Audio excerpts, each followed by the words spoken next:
Faktor apa saja yang bisa mengakibatkan tembok retak? Seperti yang dilansir dari Eden Structural, berikut ini ada 7 penyebabnya. Simak video sampai habis. 1. Faktor lokasi. Faktor lokasi menjadi salah satu penyebab utama tembok retak yang biasa dialami oleh banyak orang. Yang dimaksud faktor lokasi adalah kondisi tanah di mana suatu bangunan berdiri. Sebagai contoh, bangunan yang berdiri di daerah persawahan dengan tekstur tanah yang basah seperti bekas sawah atau rawa akan menjadi lebih mudah retak. Sebaliknya, bangunan yang berdiri di tanah kering mempunyai kemungkinan yang lebih kecil untuk retak pada bagian temboknya. 2. Kualitas dinding yang rendah. Faktor penyebab tembok retak yang lainnya adalah dari kualitas dinding yang rendah. Ketika membangun sebuah rumah, terdapat banyak sekali pilihan material dinding yang bisa Anda gunakan.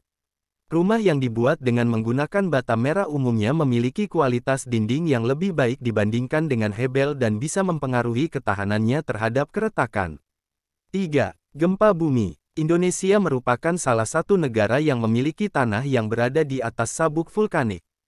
Hal ini otomatis akan menyebabkan seringnya terjadi gempa vulkanik meskipun dalam skala rendah yang bisa merusak bangunan dan menyebabkan tembok menjadi retak. 4. Proses asian dan plester yang kurang tepat. Aci bisa dikatakan sebagai penutup tembok atau dinding supaya terlihat rapi. Walaupun hal ini terbilang sederhana, ternyata proses pengacian yang tidak benar dan tidak teliti bisa menjadi salah satu penyebab tembok retak. Idealnya, tembok yang sudah berdiri sempurna juga perlu diplester. Setelah benar-benar kering, baru dilakukan proses pengacian. Sayangnya, banyak tukang yang tidak sabar sehingga proses pengacian dilakukan secara terburu-buru. Hasilnya, tembok akan mudah retak tipis dalam waktu singkat.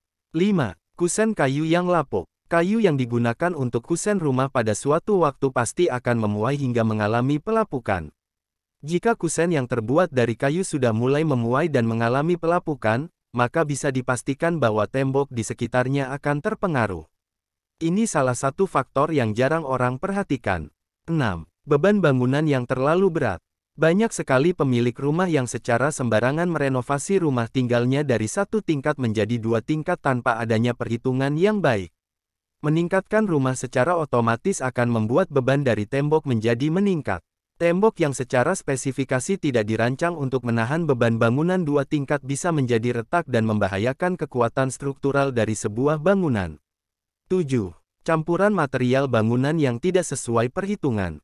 Proses membangun rumah memerlukan banyak sekali penggunaan material berbeda supaya bangunan tersebut bisa menjadi berdiri secara sempurna. Apabila dalam pencampuran dan penggunaan material bangunan dilakukan secara sembarangan dan tidak sesuai perhitungan maka otomatis tembok bisa menjadi mudah untuk retak.